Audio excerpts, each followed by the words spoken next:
the bottom line.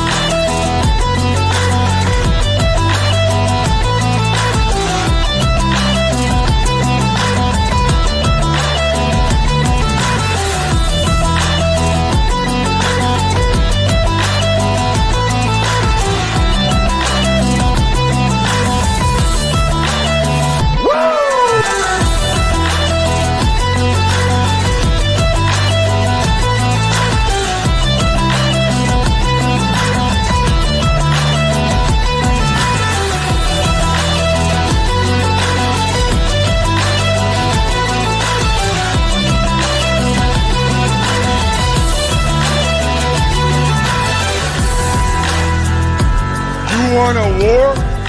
You're going to get one.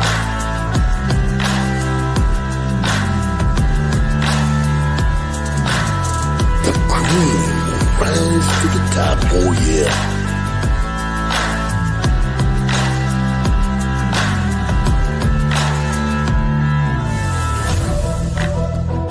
Now you want to get nuts? Come on, let's get nuts.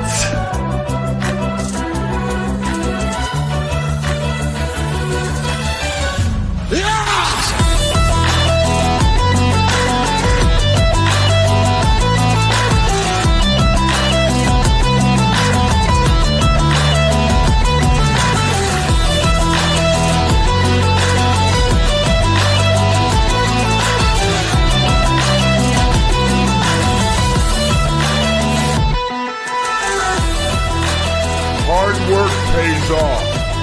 Dreams come true. Bad times don't last, but bad guys do.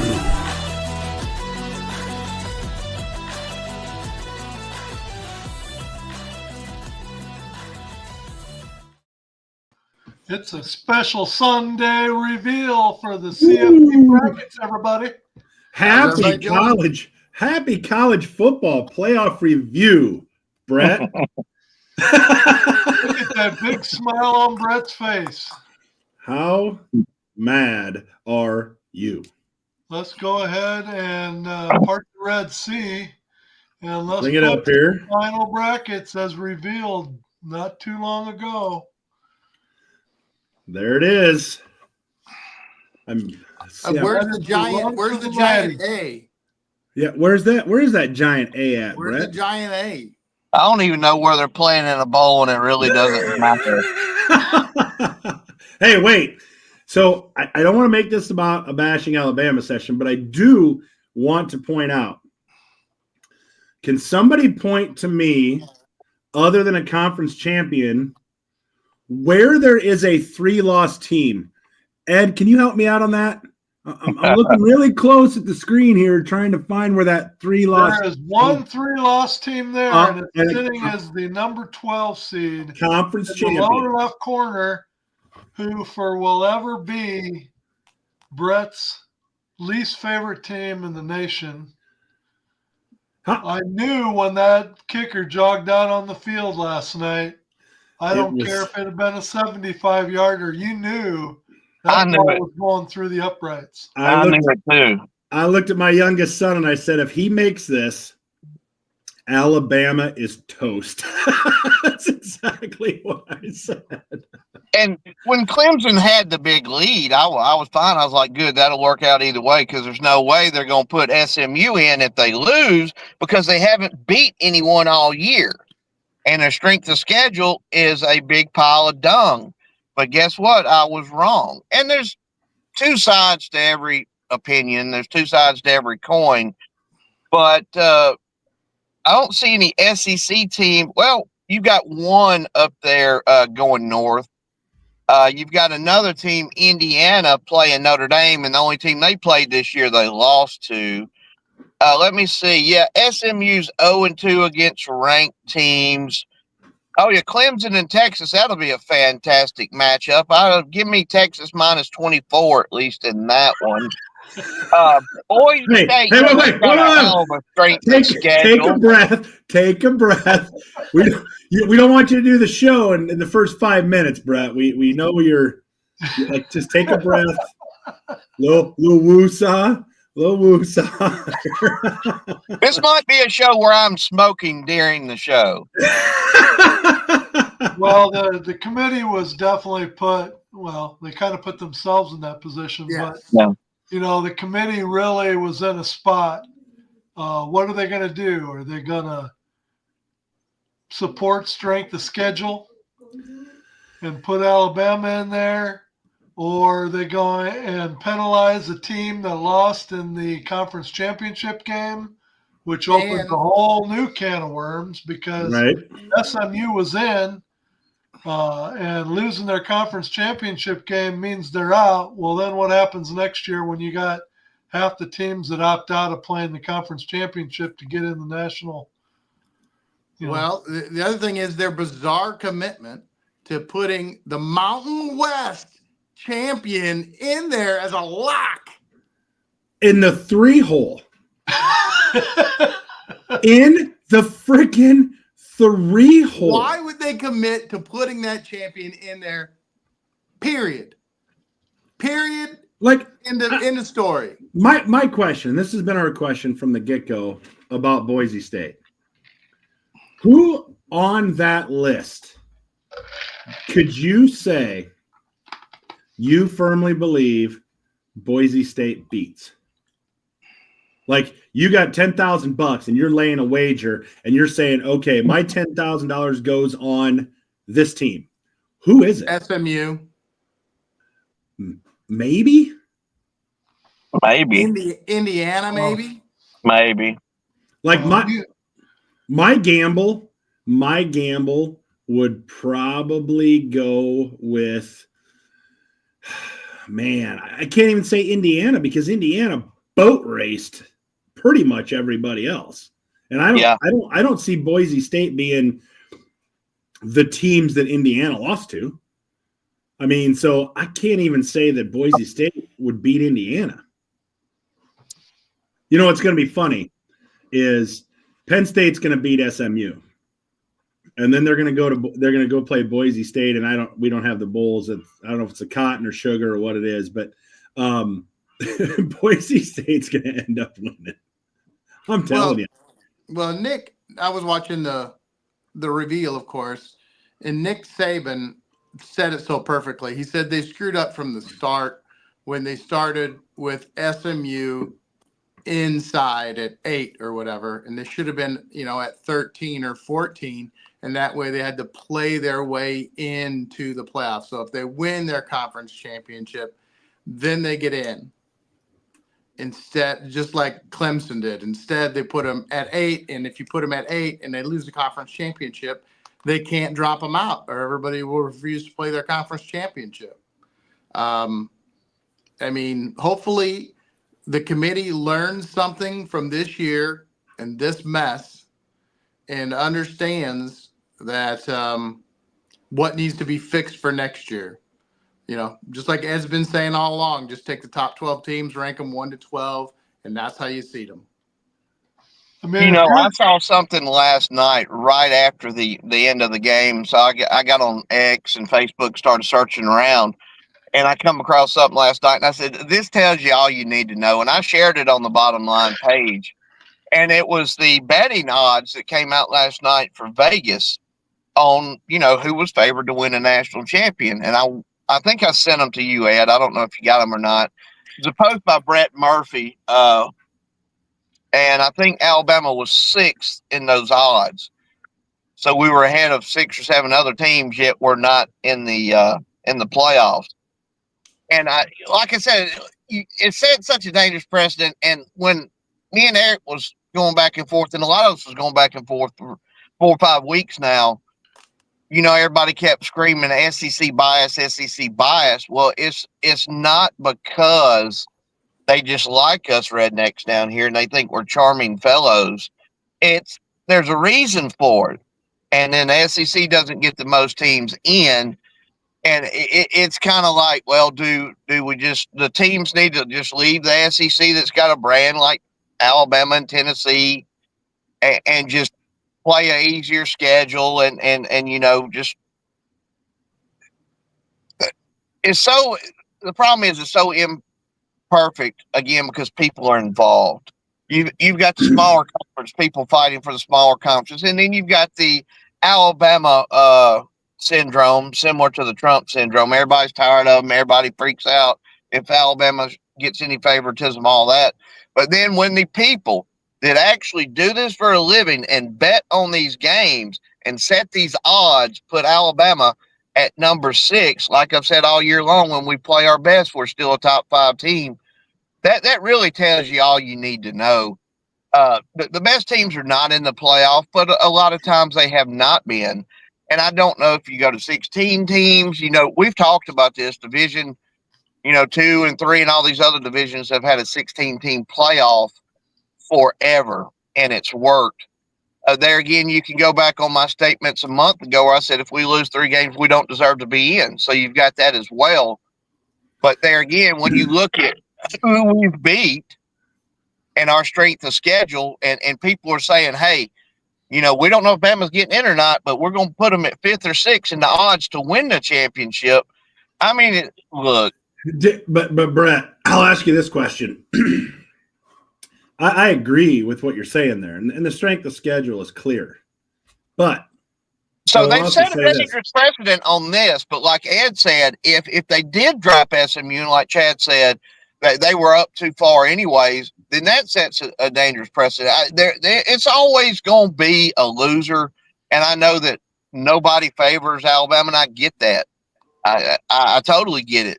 But once again, we've went to 12 teams. The best teams are not in the playoffs, and everybody knows it. And that's fine. Look, I always root. If my team's not involved, I root for the underdog. So I get that. But look at it this way, Brett, and playing devil's advocate here, whose fault is it? Oh, it's that. Well, it's no. Let me finish. Let me finish. Whose fault is it? Okay, Alabama did lose 3 games. They did lose to Vanderbilt, and they did lose to Oklahoma. I'm not even going to use that as a reason. When the SEC poaches teams from different conferences and things like that and creates those kind of schedules, devil's advocate, isn't that a you problem? I mean, I'm just throwing it out there. Isn't that a you problem? That's another thing that quite a few people brought up last night. Texas had a walk-in schedule, man. They were very fortunate, very blessed. And when the schedules first come out, a lot of us SEC guys were like, now, hold on. We're sitting here beating each other to death every year. They come into the conference with the best roster money can buy, and they get this easy schedule. And the 2 teams that they played, was Georgia twice. I still feel like the rest played a big part in the game last night. But when it got at the end, Georgia outplayed them. But they didn't have to play, Alabama, Ole Miss, South Carolina. And again, I saw some other people argue last night. Look, I'm not a fan of the SEC, but right now I could take Alabama, Ole Miss, and Southern Miss over, SMU, Indiana, and Arizona State and be fine with it because I feel like those 3 teams are better. I mean, so there's really no perfect system. But there again, when you give Boise State what you give them, and Notre Dame, they've got a couple good wins. Indiana has no quality wins. SMU has no quality wins. Clemson, and I've got to touch on this because I can't help myself. Dabo Swinney from Birmingham, Alabama. When did you become such a dumbass? Your team lost every game this year against a decent team you played. Every game, including at home against South Carolina, a 3-loss team. Yet at the end of the game last night, when y'all pull that out of your hind end and beat SMU, you call out, oh, well, I tell you what, SMU's a playoff team. If you leave them, what the hell do you know about a playoff team? You ain't beat nobody all year. So since they compete with your team, they're automatically a playoff team. Now, Dabo, at one time you had a little bit of intelligence between them ears, but you're dumb as shit at this point. I mean, that argument is null and void. So with my devil's advocate, Chad or Ed, either one of you can take it. Is that not a little bit on the SEC when you go and try to poach all these teams to make yourself a super conference, is that not kind of on you in this situation? Is that not kind of part of it? Well, yeah, because ever since this whole playoff system started, the 4-team, they said strength of schedule was going to be a big factor. So all of these teams started scheduling strong out-of-conference opponents. And bringing in Texas and Oklahoma should have just boosted that. When in fact, all it's done is hurt them because that's not what they did. What we all should have wanted to happen last night was for SMU to not get in and for Alabama to get in so that everybody went, well, we're not playing conference title games anymore, and get rid of the damn things. All they are is a money grab. Whoever finishes first with the best record, they're the champions. And then let's go to the playoffs. I mean, they're not going to get rid of the conference championship games because they make too much money. The question is, when some team decides I'm not going to play in it because I don't want to risk getting beat and not getting into the playoffs, then what are they going to do to said team? Yeah, I really feel like that the committee was in a real impossible spot last night. That's because at the end of that Clemson game. You're giving them too much credit. They Right. did it to themselves. Oh, they did. So, They did. just as absolutely. Eric's referencing the SEC having done it to themselves, the playoff committee did this to themselves. So Ed, They what do you ranked think? these teams the way they ranked them out of record in their conference instead of how they are in the country. Conference championships were set up in the beginning for conferences that had divisions. And you could take the winner of each division, have a conference championships, and crown a champion. When they started making these big mega conferences and they throw 16, 18 teams in there and got rid of divisions, well, if you want the regular season to mean anything, then more times than not, the conference championship is going to potentially be a game that's already been played during the regular season. Case in point, just for this sake of argument, I'm going to say Ohio State and Oregon play. They did. They played during the regular season. Oregon beats Ohio State. They get to, I think I mentioned it on an earlier show, they meet again in the conference championship, and this time Ohio State wins. Well, wait a minute, Oregon won the first one, but yet they get nothing out of it. The team that wins second in the conference championship gets the championship. They get a bye week and into the CFP brackets. I mean, it makes no sense. And so us as viewers, football fans that want to sit there every weekend and see the best games on TV, what's one of the conferences you automatically look for? You're looking for the SEC because why? Because they have all these teams in them. They're loaded. So the matchups that they have more times than not, week in and week out, are very watchable games. But yet we use the SEC to get entertained all year. We watch them beat up on each other, and maybe this week this team wins and the next week the other team wins, whatever. But then out of all the enjoyment, out of all the strength in the SEC that we watch all year long, at the end, then we want to turn around and use it against them and say, hey, all these good matchups you guys had during the year, I can't help it. You got losses. Losses are losses, man. We got to go by record. But Ed, just, let me stop you real quick and then I'll let you go. We're not talking about, and I don't mean to bag on Alabama. I'm using them as an example. We're not talking about Alabama with a loss to Georgia, with a loss to Tennessee, and a loss to Texas. We're talking about Bama with a loss to Vandy and Oklahoma. But here's Oklahoma loss was a bad loss. That was the nail in the coffin. Perfect rebuttal to what you just said. Okay, 1 week maybe they play at Georgia, and they gear up to play Georgia. Then the next week maybe they're gearing up to play Tennessee or gearing up to play Ole Miss. Well, they get through 2 or 3 week schedule of playing some hellacious games. Okay. So then the next week you play Vanderbilt. Well, Vanderbilt's been waiting in the wings, and it's their Super Bowl, man. They've been waiting for Alabama to come to town all month. So Hey, that's the problem with being a brand. For 2 or 3 weeks, you've got injured players, you got everything. Face it, or as a team, are you going to get up against a Georgia and Ole Miss, and then all of a sudden it's Vandy, and you're going to go, oh. Eric, before you say anything else, answer a question. Chad? Answer a question.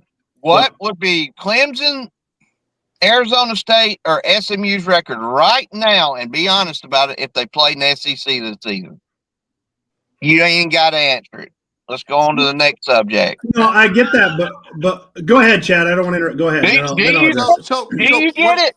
Just wait. So dismissing the gauntlet that is the SEC schedule is insulting and moronic. And tell me what was it, the vicious 4 or 5 week stretch in their schedule this year? Give it to me, Brett. I can't even remember, man. I'm so ill I can't.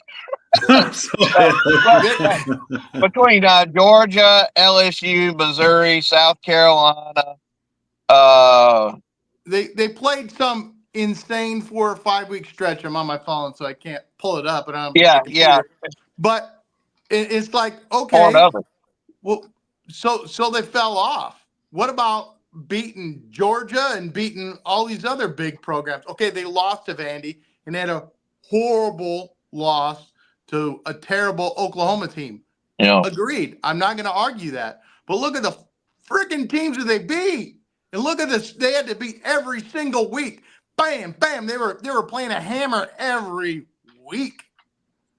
And that's part of the SEC. SMU, Indiana, Arizona State, Clemson, they all would have folded like a bad deck of cards in that situation. Every single one of them. They'd have 4 or 5 losses. There's no doubt in my mind. They might have beat Vandy and they might have beat Oklahoma. They wouldn't have beat Georgia and the rest.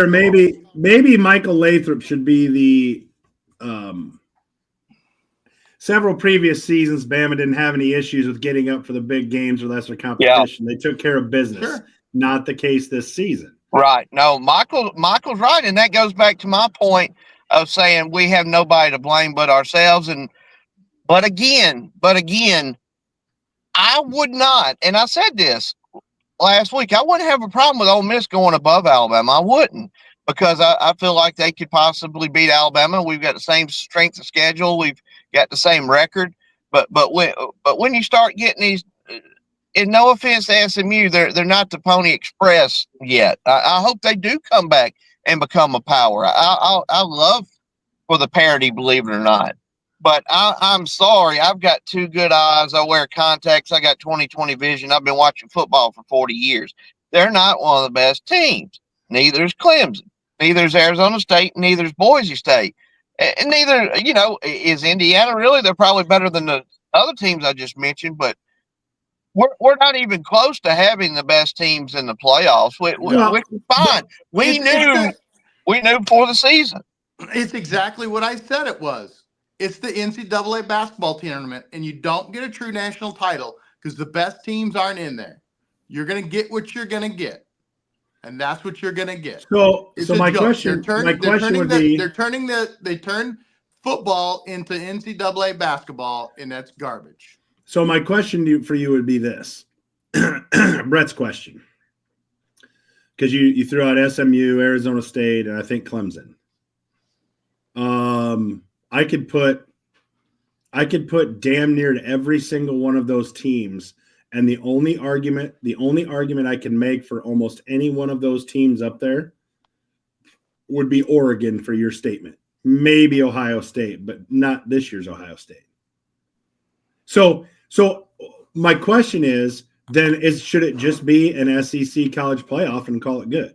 Because if you can't sit there and you can't say, well, out of these 12 teams, the only team that I could say that could compete there would be Oregon. You have to take the human element out of it. Let computers do the work. Put in whatever formula you're going to put in, weighted average, whatever you want to do. Strength of schedule has to be a number one contributing factor because, not only in these brackets, but to say that conference champions are automatically given a bye the first round, unless you are the fifth of the super conferences, to which you still get a home game. I think any of us would, sitting here, if we had to rank these 12 teams that are in the playoffs, would not have Boise sitting at number 3, Arizona State sitting at number 4. I mean, come on. First of all, what they need to take from this is the college presidents and ADs need to get together in the offseason and say, okay, we need to throw out all these schedules that we've been building up that are 7 years out. And we all need to build realistic schedules that reflect what's happening now. And if they actually use the strength of schedule, they wouldn't have to do that. I mean, what was Bama's strength of schedule? I sent it to you. I think we were 15th and SMU was 60th or 80th. Yeah, only 2 teams they played, they lost to. I mean, they don't have a ranked win, which is fine. And that goes back to Eric's point. That's kind of the the bad point of things. Okay, 16th and 60th. Wow. Yeah, look at their quality wins. And again, I'm an Alabama fan, so I'm biased. But Ole Miss and South Carolina. Strength of schedule we got here. Indiana 68. SMU 60. And you got Alabama 16, South Carolina 15. And Miami people get all over. You can't put them over Miami. And neither one of them are in. Why? Because they got the third loss. Oh my God, the third loss. But yet, what do we want to turn this into? You got to be careful there too, because you start making all these teams more concerned about wins than losses. Not having losses, you're going to end up with everybody with cupcake schedules that you're not going to want to watch, just so nobody gets that terrible third loss like South Carolina and Alabama that's going to keep them out of the dance, while you got teams like Indiana and SMU. Hell, is there even 68 teams in Division I? Okay. Yeah, about 130. Oh, okay. All right. I think you get my point. What the SEC ought to do, now, since it's Alabama, it ain't no big deal, and everybody thinks it's funny, and they like it, and I get that. But when it's Ole Miss and South Carolina probably don't think it's funny right now, and probably maybe Georgia and Tennessee fans and Texas fans might not find it entertaining next year. So what does SEC teams need to do? Do they need to back off the SEC schedule and just do 6 conference games? I think if we get that in our text group, Alabama should just go to the Big 12 and say, hey, we'll come in and play. Yep. We'll leave the SEC behind.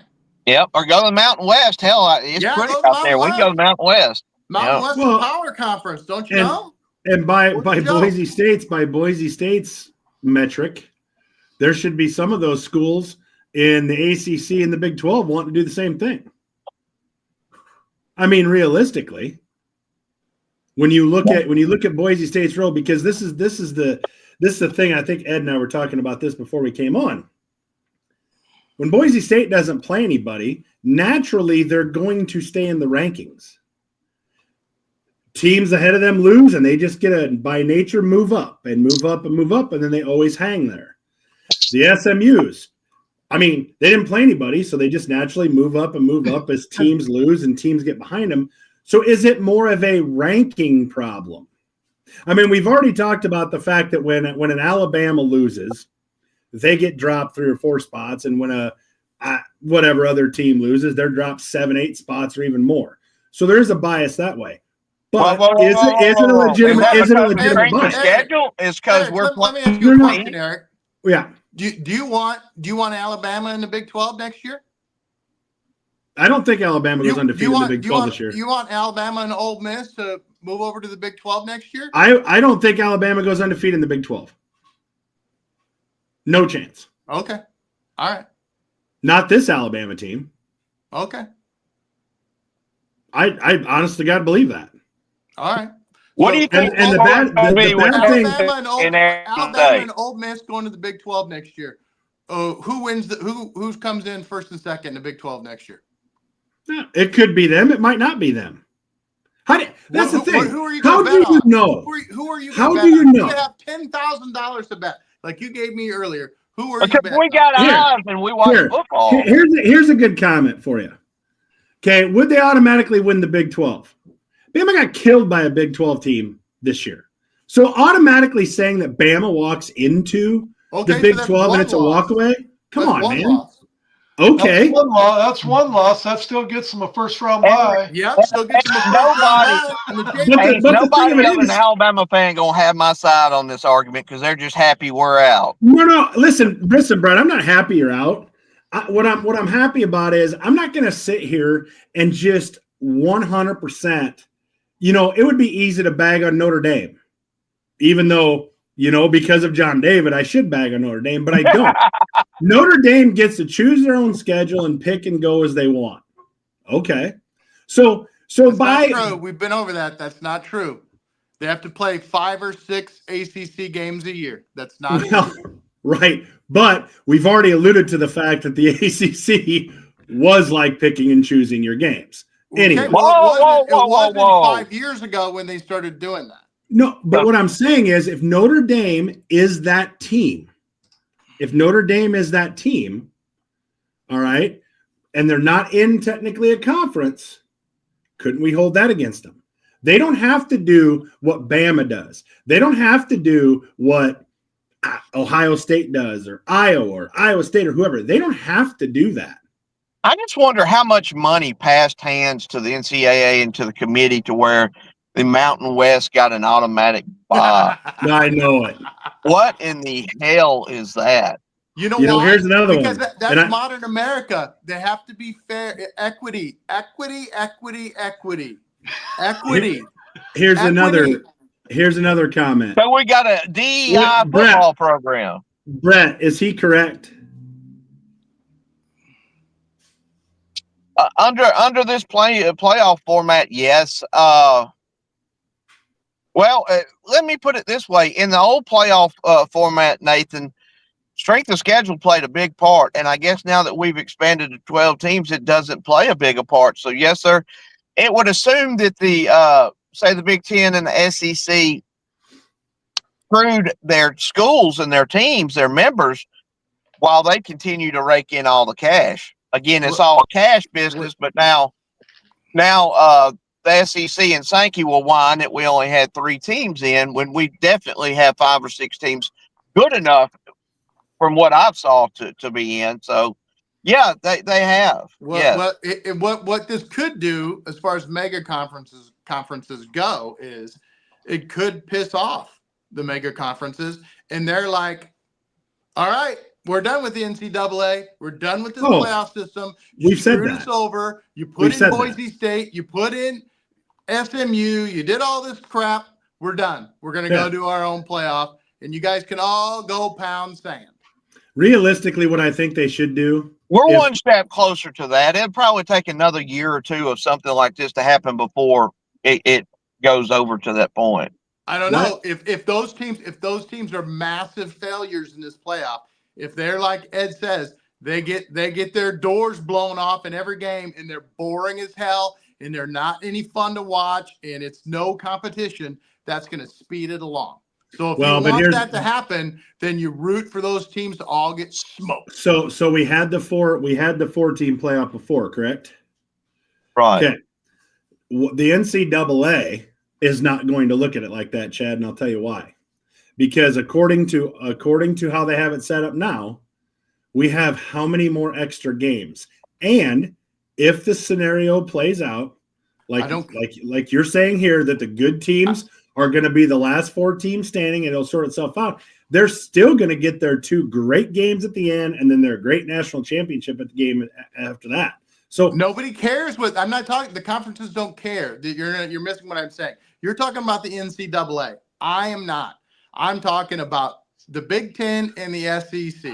I get that. And they're going to tell the NCAA to go pound sand, and they're going to go off on. We established that. That's going to happen. That's going to happen. I mean, what I'm saying is this could expedite that. It could. It very well could. But the thing about it is, and this is what I hope when they do that they make a decision. I think this is how it will work out. They will poach. They will poach. Teams out of the ACC, teams out of the Big 12, and then I think everybody else can be left-handed holding the bag. Yep, that's what I think. And I think the teams like this year. If you look at the 4 teams, Arizona State, Iowa State, BYU, Colorado, Miami, SMU, Clemson, and Florida State. I mean, because even though they were clearly off this year, are going to be the teams that are vying for that, hoping for that. Because as we've said this numerous times on the show, the SEC has had a plan, and they've partnered up with the Big Ten. Even though I would argue, I mean, how tough is the Big Ten? Well, they got 4 teams in the playoff. I know, and we've already determined a couple of them. Okay, well, I'm just saying, so you think the Big 12 is as good this year? I'm not the Big Ten. Listen, I've always said no. Listen, that's not what I said. That's what you're alluding. I said aside from a few teams, how tough is the Big Ten off that? Once you go past the Oregon and the Ohio State, how tough is it? I don't know. Looks like Penn State's pretty tough. Looks like Indiana got beat by one team. Iowa's always there because they played the rest of the teams. I mean, you talk about Iowa being there, but yet, I mean, Iowa State beat them. I mean, you really think Washington and USC and those teams aren't going to return to? Yeah, I mean, and that could be, but I'm just saying, if we're talking at the state of football right now, you can't just automatically say that if you move this team or that, they're going to. You know what? They're going to money doesn't give 2 shits about your feelings.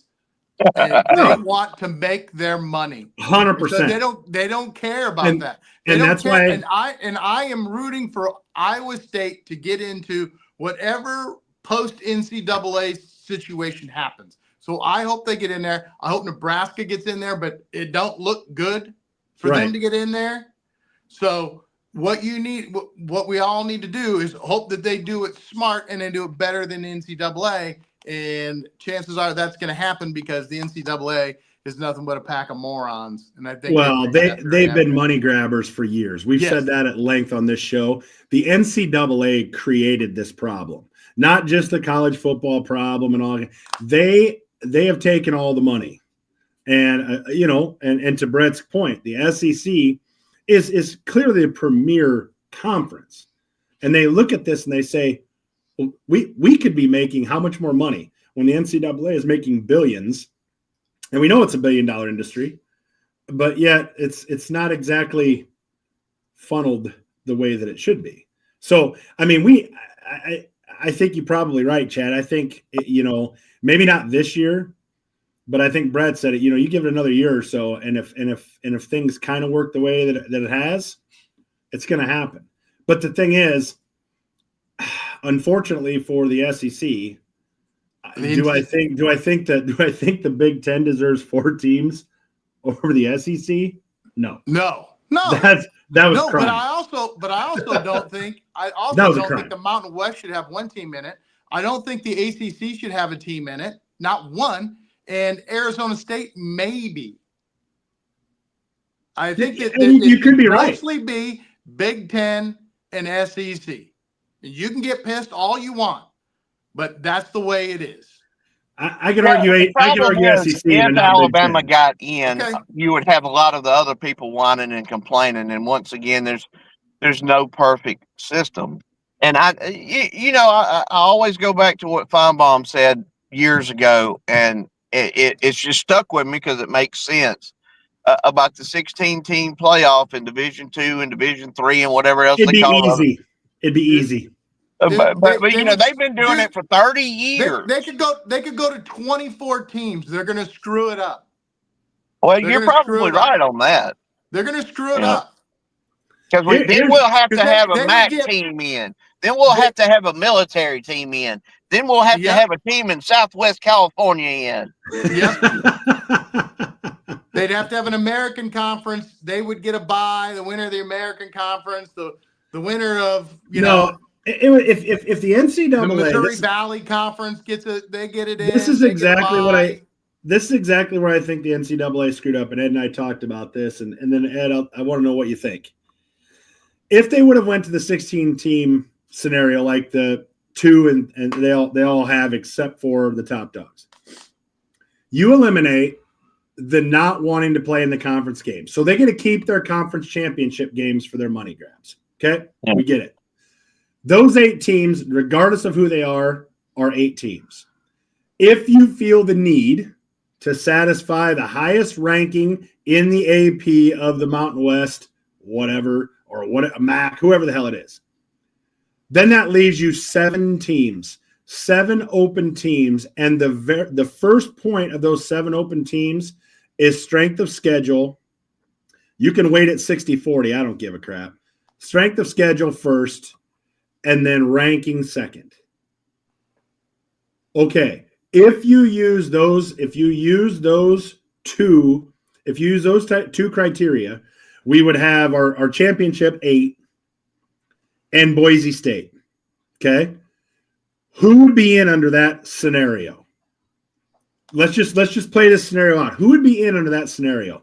Alabama, Ole Miss, and bring the rankings up, Ed. Do we have the rankings? I'll bring up the final. Bring up the final rankings. Split our screen around them here. You got that? Okay. So you would have Oregon and Penn State obviously in. Texas and Georgia obviously in. SMU and Clemson, who are already in, they would be in. You would have Arizona State and Iowa State in. Okay, those would be the 8. Okay, then you would have Boise State. All right. According to these rankings, who would be in? Strength of schedule would come first. So obviously Tennessee would be in, Notre Dame would be in, and Ohio State would be in. There's 3. Okay. Now you would go to, Indiana's going to be in. Their strength of schedule isn't very good. So does Indiana not make it in that case? They're in the top 10, so I would say probably not. They would probably have a precursor, then your top 10, you're automatically in. So let's say Indiana. So that gives us 3 more. And going by strength of schedule, you are looking at Alabama, Ole Miss, and South Carolina. Who outside of that, who argues with that? Well, I say that Boise State doesn't get in, period. And that's fine. And you could put that in there. I'm not saying they would have to. What I'm saying is commitments to these lesser conferences. Yes. What I'm saying is, though, if that because it's a chunk in this one, if you just kept it in there, what would be wrong with those 16 teams? A BYU could not argue that. They didn't make a championship game, and their strength of schedule or ranking is not higher than any of the teams I just mentioned. Missouri could not argue that. They're not in a championship game. Strength of schedule may be a little bit better. Maybe not the teams. It's not better than the teams we talked about being in, so they would be out, not higher ranked.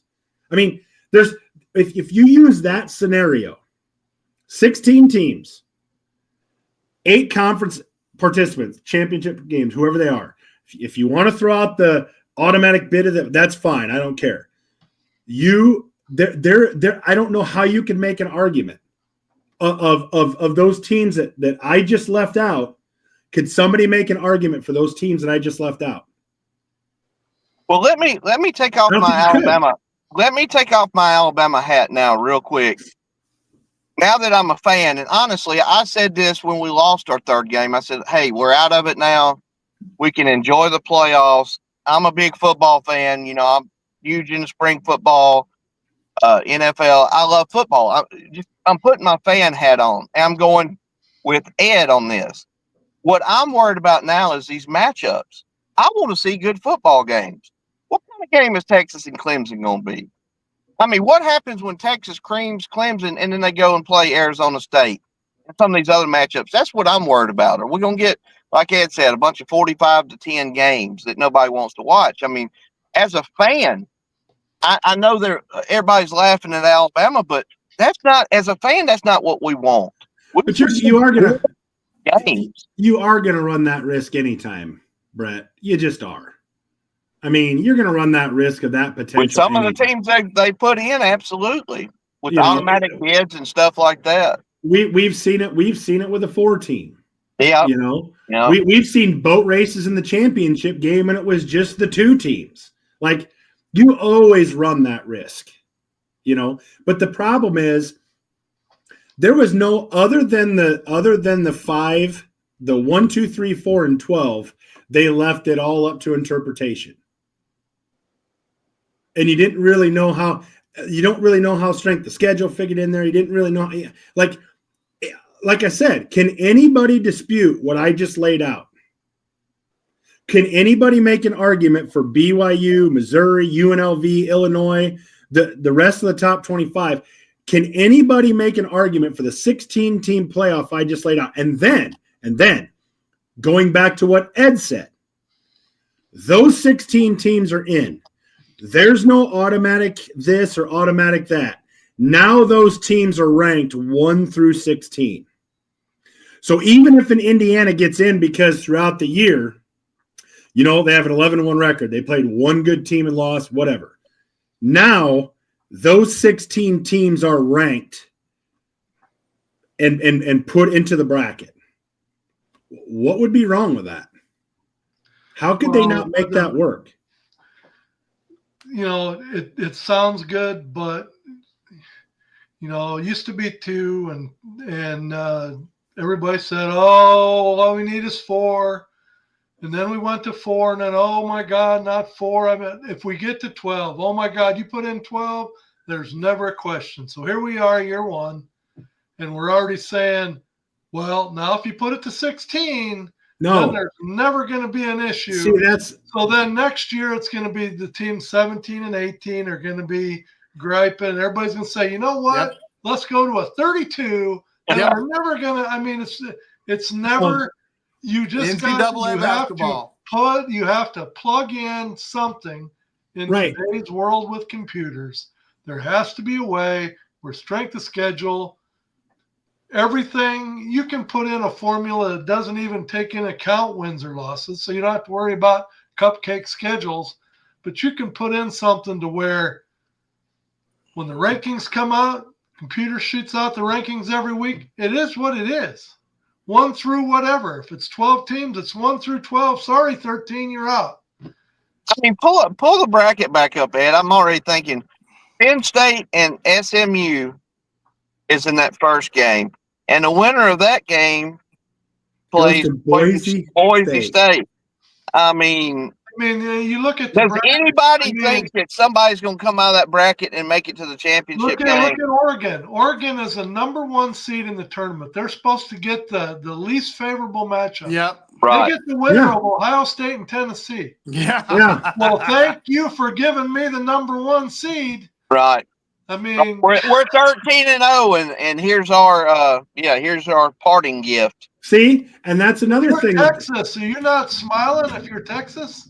Oh, yeah. Yeah. Oh, yeah. So, I mean, the theme here is, like I said earlier, no matter how you set it up, and I don't want 16 teams. The NCAA is going to screw it up, and I don't want 16 teams. I don't care who's running. I don't want 16 teams. I think 16 teams is fine, but you can't give these automatic bids to these little candy apples that don't deserve it. They ain't beat nobody. Yeah, here's what I think, Brett. I think where they screwed this up was the process. If they set the process up to where, hey, they want the money from the championship games, correct? They matter. Okay, so those championship guys are in. Forget about the automatic bid from the whatever conference. Now you have the 8 teams that you rank out by strength of schedule. Again, Ed said use the computer. Okay. The computer puts 60 to 70% on strength of schedule and 30% on ranking, or however the hell you want to do it. And when they spit out those 8 teams, great. Then you've got your field of 16. Then you re-rank those teams. You play. Here's what I think that'll do. And going to Ed's point here with Oregon, I do not think that Oregon should automatically play Ohio State or Tennessee. Agreed. I think it should be re-ranked after that. Yeah, if for some reason SMU beats Penn State, SMU plays Oregon. Yep.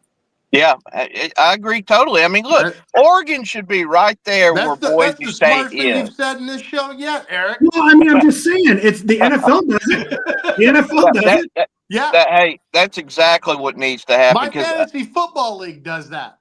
Well, but what I'm saying is, it just makes sense. If you put down clear cut, like there's no argument, because the problem is they've left argument throughout here. Obviously, Boise State's sitting at 3. Like that doesn't scream, oh my God. So I don't care if everything else is perfect on this bracket. How did they do that? I know. How did they do that? I didn't really notice that until now. That's what I've been thinking about for 20 minutes. Is how did they do that? Yeah. The number 1 seed gets the winner of 8 and 9. How did that freaking happen? Yeah. Like I guarantee you, Oregon. I bet you Oregon. If the coach is sitting there and he's like, you know what, Lanning's sitting there and he's like, I think I'd rather be the 6th seed right now. Oh, they brought it up to Lanning earlier, and Nick Saban interviewed him earlier, and I just thought, good for Dan, because he's just happy, the season they've had and all that.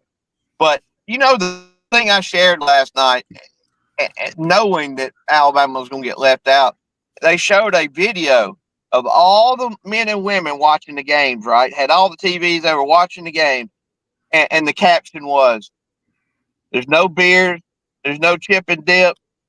And there's no hot wings. I don't trust them." And I thought, you know what? That's the smartest thing I've heard. And we. It's hard to, but Ed, it's hard to legitimize any of it and not question all of it. Would you agree, Ed, when you see Boise State in that 3 hole? Oh, it's just again, it's just. You got to flip Oregon and Boise State. I just feel like I'm beating a dead horse because, to me, a tournament that has the top 12 teams supposedly in the nation in it should be ranked accordingly. And if this is what they honestly feel is the 12 best, if you go person to person on the committee and you say, okay, out of these 12 teams, we're going to put them all on the board. If the consensus would have been that Boise State was number 3, I get it, the conference champions, that's how they wrote the rules. Well, that's the first rule that goes away after this year because 100%. You can't have a Boise State at 3. Getting a first round bye in the number 3 seed and then getting a way it turns out that they should have done this is they should have said, okay, how do we make this so that the 4 first round games are the most competitive? And then when we reseed them and we put them against the next 4 that got the bye, how those are the most fair and equitable. I mean, Ed, you just said the craziest thing, Ed. You said the NCAA, the first thing they're going to fix next year. Do you think the NCAA has enough self-awareness to think that this isn't freaking perfect?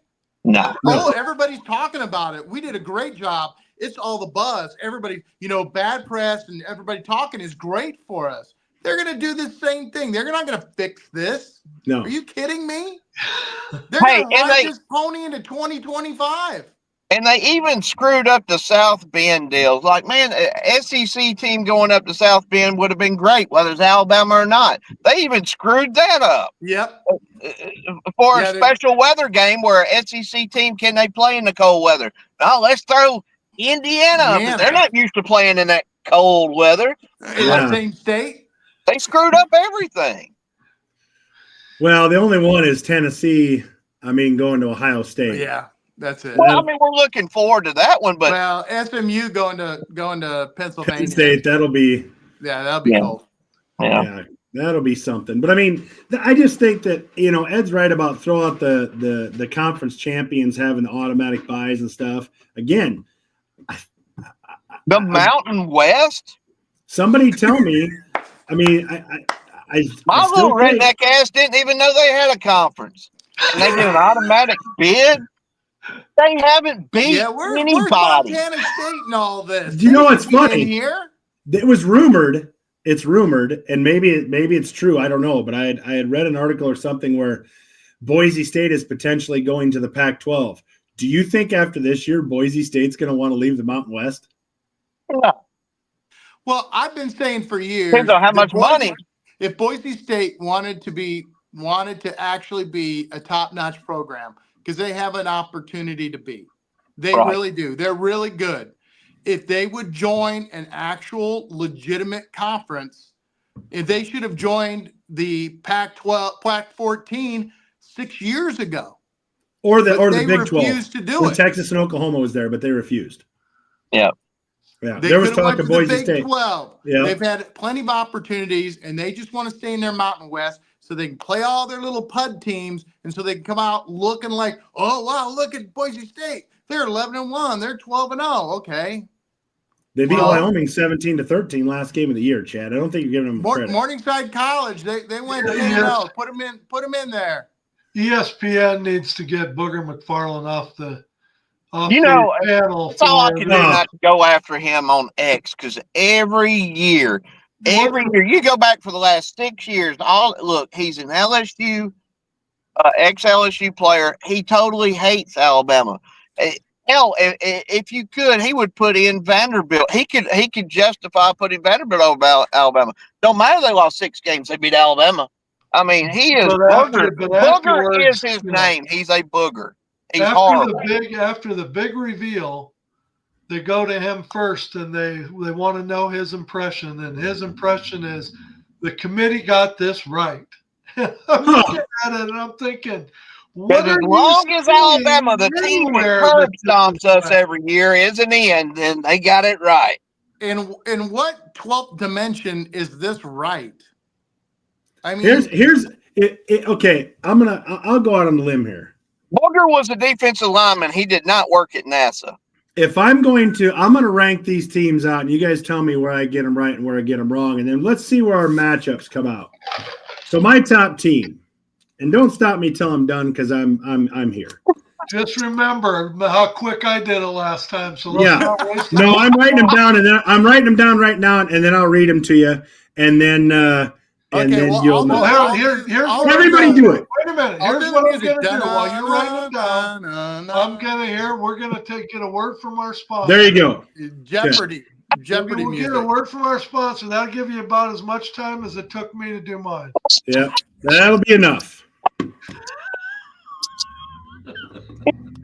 In fact, You need the Jeopardy music going. Keep going. What are you doing? I'm almost done. in fact, I'm taking a little time just to give you a little extra few seconds. I'm almost done. All right, we'll be right He's back. got.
Okay, and done. I should have gave you plenty of time. So Oh, I've been done for a minute. Brett's burning a heater.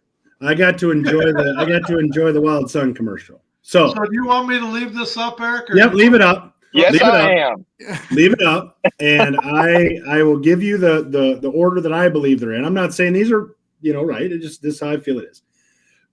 Oregon, Georgia, Texas, Ohio State, Tennessee, Notre Dame, Penn State, Arizona State, Indiana, Boise State, SMU, and Clemson. Now you could take SMU and Boise State and flip them, but that's kind of where I feel. So in my scenario, here's the matchups. If we used Ed's criteria, Oregon, Clemson. Well, start off with which 4 teams get to bye and rank them. Oh, yeah. So the buys would be, I'm going to say Oregon gets the 1, Georgia gets the 2, Texas gets the 3, Ohio State gets the 4. That sound about right? Or close. Okay. For my scenario, that's my scenario. Okay. So we got Tennessee, Clemson. Anybody got any faith in Clemson in that game? What would be the spread? Not 21? a chance in hell. 21? Tennessee's probably 14. a double-digit favorite. Wouldn't you It's a think? double-digit favorite anyway. Okay. Yeah. Next one. Notre Dame, SMU. Double-digit favorite. Notre Dame by far double-digit. Yeah. Penn State, Boise State. Penn State. I'm giving Penn State probably 10. Penn State's probably close to a double-digit. Close. If not, yeah. I still think they beat them by 20. Last night. Arizona State, Indiana. Indiana probably big. Indiana big? I don't think so, No. bud. That would probably be your. That's going to be your closest spread of the week. Your closest matchup, and that's going to be Arizona single-digit 2.5.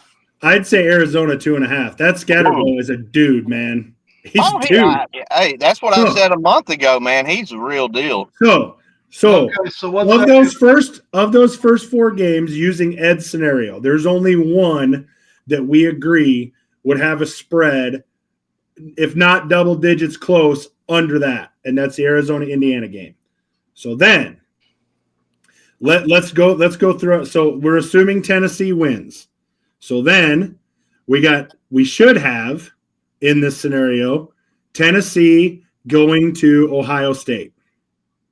That'd be a pretty good game, I think. Then we should have Notre Dame going to Texas. And we would have Penn State going to Georgia. And we would have, I don't know, I would take Arizona State over Indiana. What about you, Chad? We'll just whoever thinks the most. I would take Arizona State. I would take Arizona State. Just do Arizona State. Okay, Arizona State at Oregon. Okay. So Now, look at those 4. Those 4 matchups. They're all watchable, potentially great games. I on the last part of it.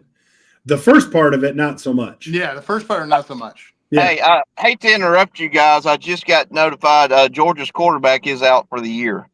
I had a feeling about that. Oh, I had a feeling about that. Beck. Yeah. Yeah, Beck's out. He's I They saw done. both that. got hurt down the stretch. Well, one of them just got clobbered. He should be all right in 3 That was weeks. Stockton. But Yeah, but isn't he like a redshirt freshman or something? yeah. He's So- not a Beck. I don't so care wait- what wait the a result minute. was. We got to backtrack a little bit here. Yep. With that news, how does that affect Georgia's ranking? Look at Florida State last year. Well, Georgia Does that affect where you put Georgia in the I was ranking? gonna say, did the committee know about Georgia's situation before? Of course, I don't think they did. Georgia won the game, so they were going to be. The Florida news State just fans broke. are going to have a problem with that. Yeah, the news just broke. Yeah, I just saw the news. Yeah. But so let's go to our 4 matchups now. Oregon, Arizona State. What's the spread going to be on that game?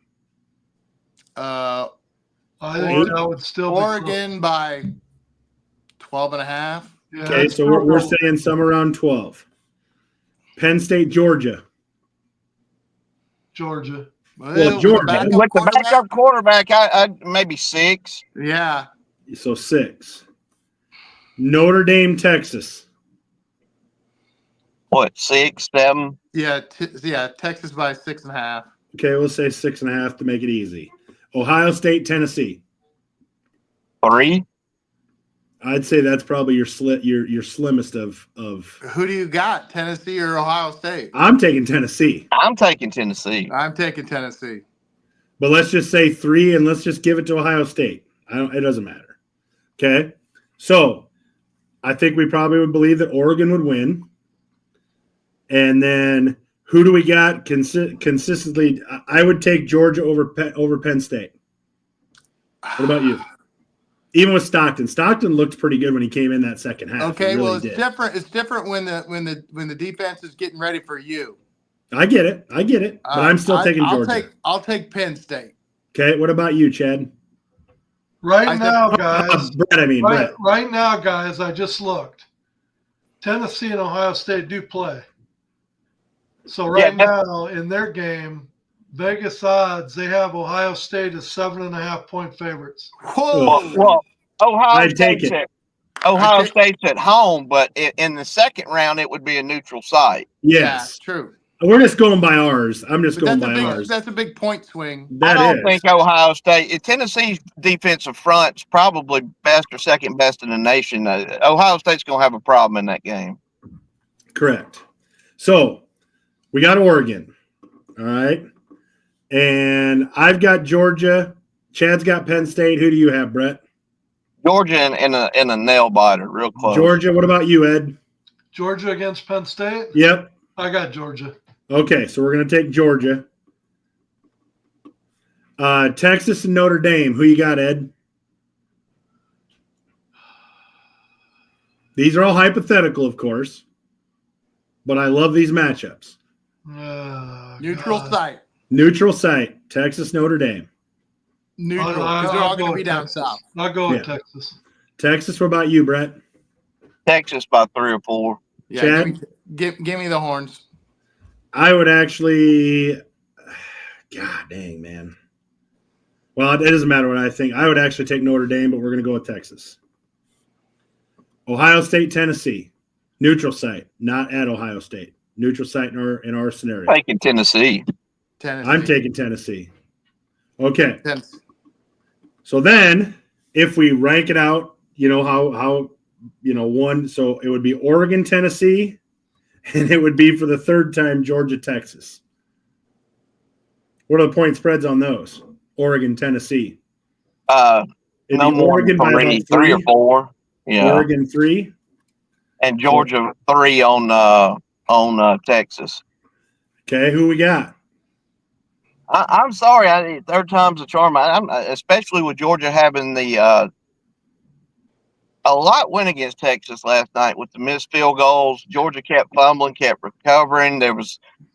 All the officials were calling it one way. I'm not making excuses. I'm taking Texas. I would take Something Texas. still tells me that I'm taking Texas to win it all, believe it or not. I'm pulling for Oregon now, but something tells me Texas. I would take Texas in that game. Ed? Yeah, give me Texas. Texas. Ed, you? Clean sweep. Okay. So then we would have Texas, Oregon, and Tennessee. Ed, who you got? I'm staying with Oregon. Brett? Oregon gonna have a big problem on that line of scrimmage with Tennessee, but give me Oregon in a field goal. Chad? Quack, fucking quack. And I would take Oregon as well. So in our mock 12-team using Ed's process or our process at the bottom line, right, we would have Oregon and Texas in the championship game. And I would say it's a hell of a game. it would be a hell of a game. And I think that, and I'm not, again, those are my rankings, 1 to 12. I mean, you could have some in a few different slots, but I don't think there would be huge movers. I don't believe.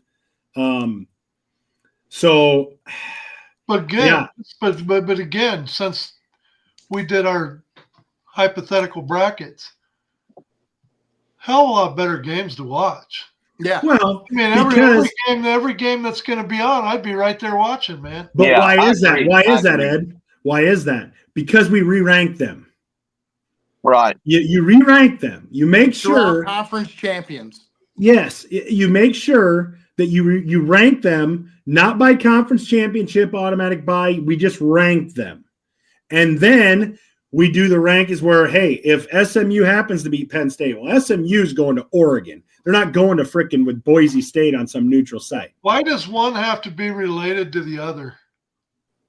And when I say that, I mean, if you want to have a conference championship, fine, have your conference championship. If you want to say Oregon won the Big Ten this year, great. If you want to say Georgia won the SEC this year, great. Right. Now put those conference championships aside. Who cares about that anymore? Now we're having a tournament to see who's going to win the national championship. I want the 12 best teams. I don't care what you did.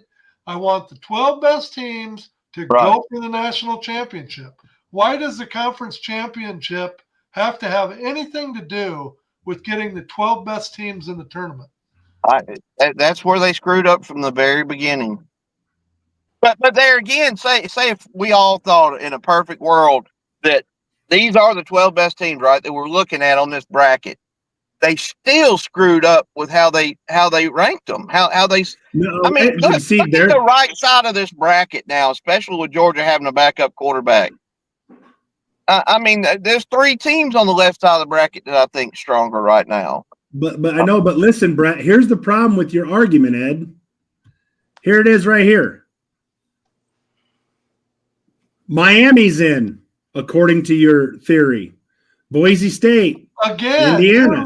you're looking at a human committee that obviously has biases that put this together. So you're looking at Miami and you're looking at SMU being a number 8. Don't think SMU being a number 8 and Alabama being a number 11 when they announced last week that it was the final ranking. Right. That was that way for a reason, because it gave them an out. Because now they look at SMU, Alabama, one against the other for the last spot. They can say, well, last week we said this was the final ranking, so SMU was ahead of Alabama, therefore they're in. All the conference championship in a national championship tournament, all conference champions becomes the sidebar. You got the big old guy with the headphones on, and there's doing the introduction of the game. You go, oh, we got Tennessee playing Ohio State. Ohio State won the Big Ten Conference Championship coming into this. Who cares? That's on their resume now. It has nothing to do with how they were ranked 1 through 12. The fact to say, oh, God, Ohio State won the Big Ten Championship, therefore we seeded them number 2 and they got a bye week. I mean, the whole thing doesn't make any sense. Unless they go to the computer and they plug in. Computer-driven to take the human element out of it. But if they don't, this is what you get. No football fan that's ever going to say, looking at this, that SMU and Boise State are 2 of the top 10 teams. There's no way. No. But they're ranked, so. Yeah, no, I agree. But unless they go to the problem is it's the transparency. If they go to the computer, say, here it is. Strength of schedule is 50%, rankings 30%, common opponent, whatever they want to put in. Yeah. Whatever they want to put in there and show everybody. Here it is. And like Chad said earlier, that would drive people to go seek out, get rid of the schedules that were made 7 or 8 years ago. That would force people to go seek out those tougher schedules to try to get their strength of schedules up. And quite frankly, I think this would take care of our problem for 1 of 2 reasons. You're going to have those teams that are serious about it. ACC teams, for example, Big 12 teams. I mean, you're still going to have your schedules. But what if an Iowa State or a Colorado, what if their non-conference schedule included South Carolina, let's Iowa State, for example, South Carolina, kept Iowa for the rivalry, and Alabama and Miami. Now, They may go 2-2 in those 4 games this year. But now Iowa State can go to recruits and say, listen, not only do we play the Big 12 schedule, chance to go to the Big 12 championship, whatever, we also play on the big stage, Alabama, South Carolina, Miami, and Iowa. Now, what if Iowa State really starts to turn it around and is 3-1 in those games and then wins the Big 12 championship? Now Iowa State has shown, listen, we went out and got those big games. We went 3-1. The only team we lost to was Alabama, let's say. We won the Big 12. Now we have the strength of schedule to be a part of this conversation. Does that satisfy it? But let's say BYU decides they don't want to do that, and they're still playing Cupcake National in the Morningside School of Dentistry, as Ed says. Does that change? Would that change it to when the SEC says, hey, listen, Iowa State's been playing us here for the last however many years. Like, you're in, BYU, you're out. Like, is that something that we would like to see teams do more of? Well, I think the answer to that is yes. We want to quit seeing all these powder puff games that they play at the beginning of the season, and a lot of the SEC teams put in games towards the end of the season. Mercer, Citadel, we don't want to watch and hey, they all do it. No, they do. That's right. They do. They all do it, and it's because they don't have a preseason, and that's their preseason. But it also, those games count, whereas in the NFL, the preseason games don't count. So either they don't count, and I thought that's what they were going to do. When we went to the 14 playoff, I thought strength of schedule mattered, and when they played these less than teams, that they weren't going to get credit for beating them. And clearly that's not happening. They're still getting credit for it. Well, but they need those games to go away, or else you're not legitimate, and in which case you're one of the first teams in the discussion, and then you're kicked out. And the teams that play real legitimate teams are in the discussion and stay in. That's what I think. Well, Nick Saban summed it up towards the end of their interview with him today. He said, what you're going to see as a result of this, if they don't fix it, you're going to see the athletic directors rethinking their schedules, and they're going to go into the schedules that they've already made, and they're going to start tossing games out and redoing them. Yeah. Yep.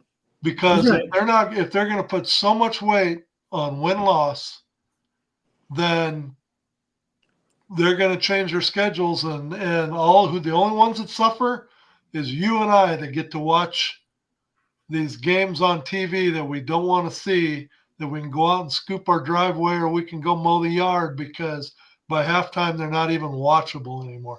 Well, the biggest problem is, and I don't know, Brett, does the SEC have some protected games? Like, what I mean by that is Alabama's always going to play Georgia. Is there some protected games? Yeah, Alabama's always going to play Tennessee. They're always going to play LSU. They're always going to play Auburn.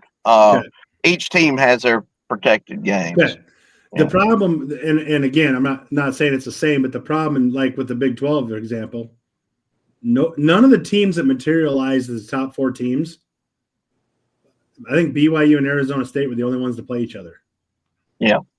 Colorado didn't play Arizona State. Iowa State didn't play Arizona State. Iowa State didn't play Colorado. Iowa State didn't play BYU. BYU didn't play Colorado.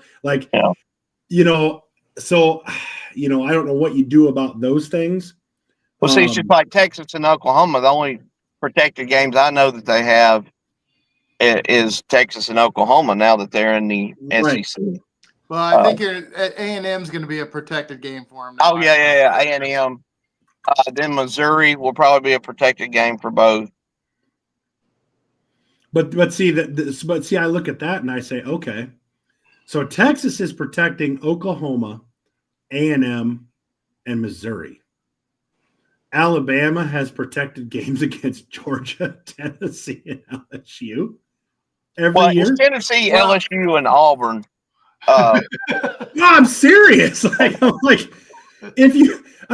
be like Iowa State saying, hey, we got protected games against Oklahoma State, North Dakota, and compared to what Alabama's protecting. It's all cyclical. Well, Oklahoma was just a national power 3 years ago or 2 years ago. I mean, what are you talking about? They I had a mean- down year. They lost their quarterback. What? I mean, come No, on, dude. hey, Are you it being is- serious it with is. that argument? It does. Tennessee was down for a decade. You have a very short. They're only good. I mean, This is the last 8 weeks is a reflection of how they've been traditionally. I mean, I'm with Let Nick. that go. I think the SEC just needs to reduce the minimum amount of games to 6 conference games as opposed to 8, and schedule 6 cream puffs, and we would have probably had 5 or 6 teams in this year. By what they're using, by what this committee used on this deal. I mean, I think SEC teams usually only play 2 powder puff games, whereas Big Ten teams usually play 3 or sometimes more. They're just magnified because they put them right in the middle of the meat of the schedule. Yeah. Where, it's usually our first or second game. And then they play Alabama had 3. Yeah, Alabama had first or 3. second game, then our then midseason, and then the game right before Auburn. That's usually how we do it. Because I think you had Western Kentucky, Florida, South Florida. Florida. There was South Florida, and then you had Mercer, Wisconsin. Which when we scheduled Wisconsin, they were winning 8-9 games a year. Of course, they're down right now. Speaking of South Florida, is it South Florida? UCF. Scott Frost. Scott Frost is back as head coach again. Yeah, I saw that. Yeah. Good luck. So I'm sure Chad was going to have an opinion on that when I saw it. Well, hopefully he's gotten into some good. Hopefully he's gotten into some good AA groups or something. Yeah, I know. So regardless, of how everyone feels, I think we can all agree that there's probably some work to do on this. Well, I hope they do it. Hopefully we're going to see some good games. I'm sure that there'll be some in there, but ultimately, I think there's a lot of work to be done, to say the least. But you know what I'm hoping for? I'm hoping for, as I was before when the conference championship game, I'm hoping for chaos. If you have SMU,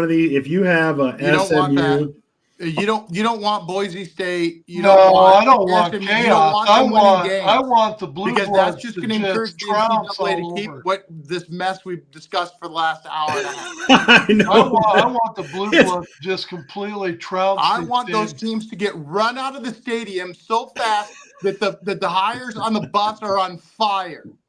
Yeah, I read somebody's comment again next year. I read someone's comment earlier and said, well, then don't watch. Well, then what are we doing? You got I can't remember. It's mountain bike, whatever. I don't know who your team is or your favoritism, but we're all fans. We want the best games, whether our team gets left out or not. Just push the Alabama thing to the side. So one of you said, well, it's all going to be boat races. And somebody's response was, well, then don't watch. Well, then what are we doing? Yeah. That's my response to that. And what are we doing? They play the game so that we watch. That's the point. Yeah. Then don't watch. That's how they make money. That's all they care about is making money. I bet no matter what happens, we all watch the games. Yeah. Well, I'm not part of them. If they start to get blown out, they're off. I'm not going to watch it. I was real close to turning off the Oregon-Penn State game last night. I thought, Oregon's got them. And Penn State just kept, bless their heart, they kept fighting back. Yeah. They scored a couple quick ones. I was like, we got a game here. Yeah. Who knew Penn State had so much offense? Yeah, right. No doubt. They hadn't had it all year 13 long. weeks. Yeah. We ran a little long. Again, we're kind of known for doing that, but we can continue this again on Wednesday, our normal time, 8:00. We'll have a little softer. We got a holiday. We got a holiday schedule coming up that we haven't announced yet. I don't even know that we've completely got it worked out. But with Christmas and New Year's falling on a Wednesday, we got to figure out what we're going to do those 2 weeks. So hopefully by Wednesday we'll have it panned out, and we'll be able to let everyone know where they can find us. Again, I want to thank everybody for joining us on this Sunday afternoon. I know you got a lot of other things you probably could be doing, but when you want to talk college football, you got to find out the bottom line. We'll see you on Wednesday. And that's the bottom line.